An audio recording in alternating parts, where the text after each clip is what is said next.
इस देश में ऐसे कई गुरु हुए जिन पे कई संगीन आरोप लगे। अब उनसे जिन लोगों ने दीक्षा ली, उनकी आस्था को तो ठेस पहुंचा। मैं एक एक करके कुछ लोगों के नाम ले लेता हूँ।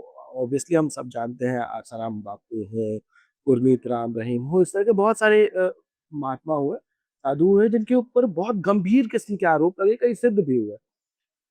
अब उनसे जिन लोगों ने दीक्षा ली, उनके मन में जो ठेस पहुंची कि भाई हमने तो इनको गुरु माना और इन्होंने ये किया, उनको क्या कहेंगे? मैं बहुत जिम्मेदारी से, बड़ी विमुक्तता से ये कह रहा हूं, जिनके भी मन में ठेस पहुंची वो भक्त थे ही नहीं। जिनकी भी श्रद्धा टूट गई वो भक्त थे ही नहीं। आरोप किसको कहते हैं? क्रिश्चियनिटी में यीशु मसीह को ऊपर टांग करके कीलों से गोद गोद कर मार डाला गया। भगवान कृष्ण को उनके अंतिम काल में किसी ने बाण मारकर उनको मार डाला। भगवान राघवेंद्र सरकार जब वापस आए, इतनी बड़ी कीर्ति अपने शीश पर रखकर वापस आए, तो उनके ही राज्य से एक आवाज लिखी गई, उठी कितनी होंगी पता नहीं, उनके खिलाफ आवाजें उठी, आरोप लगाए। आरोप और प्रत्यारोप ये आपकी सिद्धता को सिद्ध नहीं करते।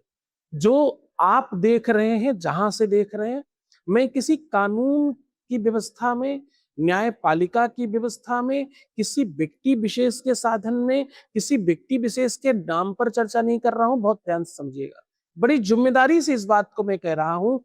आप जिसके साथ संलग्न हैं, वो जैसा भी है, आपके लिए तो वो गुरु ही है और आपके लिए गुरु रहना चाहिए।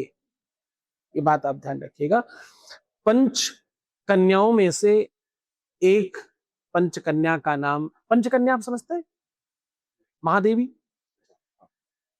मतलब कन्या भोग कराता है, जो सर्वश्रेष्ठ महिलाएं, सबसे देवी देवियां हुई, उसमें से 5 लोग हैं। पंच महाकन्याओं में से एक पंच महाकन्या मंदोदरी भी है। पता है आपको मंदोदरी कौन है? रावण की धर्मपत्नी है। पर उनका नाम पंचकन्या में कैसे सम्मिलित हुआ? इसलिए कि उन्होंने अपने निज धर्म का पालन किया। भला है बुरा है जैसा भी है, मेरा पति मेरा देवता है। उसके अपने निजी धर्म में वो कौन है मुझे नहीं पता। मेरे अपने निजी धर्म में वो मेरा पति है, ये मुझे पता है।